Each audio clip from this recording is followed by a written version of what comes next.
ഞങ്ങൾ എല്ലാവരിലേക്കും എത്തുമെന്ന ഇസ്രായേൽ പ്രധാനമന്ത്രി ബെഞ്ചമിൻ നെതന്യാഹുവിന്റെ മുന്നറിയിപ്പിന് പിന്നാലെ ഒക്ടോബർ 7 ഭീകരാക്രമണത്തിനു പിന്നിലെ ഹമാസ് നേതൃത്വത്തെ ലക്ഷ്യം വെച്ച് ഖത്തറിലെ ദോഹയിൽ ഇസ്രായേൽ ആക്രമണം. ഖത്തറിലെ ദോഹയിൽ ഹമാസ് നേതൃത്വത്തിനെതിരെ ആക്രമണം നടന്നതായി IDF-ഉം ഷിൻബെറ്റും ചൊവ്വാഴ്ച സ്ഥിരീകരിച്ചു. കൃത്യമായ രഹസ്യാന്വേഷണ വിവരങ്ങളുടെ അടിസ്ഥാനത്തിലാണ് ഉന്നത ഹമാസ് നേതാക്കളെ ലക്ഷ്യം വെച്ച് ഇസ്രായേൽ ആക്രമണം നടത്തിയിരിക്കുന്നത്.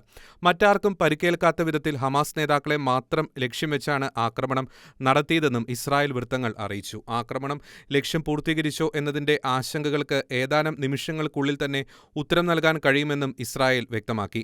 വർഷങ്ങളായി ഹമാസ് നേതൃത്വത്തിലെ ഈ നേതാക്കളാണ് തീവ്രവാദ സംഘടനയുടെ പ്രവർത്തനങ്ങൾക്ക് നേതൃത്വം നൽകിക്കൊണ്ടിരിക്കുന്നതെന്നും ഒക്ടോബർ 7 ക്രൂരമായ കൂട്ടക്കൊലയ്ക്ക് ഇവർ നേരിട്ട് ഉത്തരവാദികളാണെന്നും ഇസ്രായേൽ രാഷ്ട്രത്തിനെതിരായ യുദ്ധം ആസൂത്രണം ചെയ്യുകയും കൈകാര്യം ചെയ്യുകയും ചെയ്യുന്നതും ഇവരാണെന്നും പ്രസ്താവനയിൽ ഇസ്രായേൽ അറിയിച്ചു.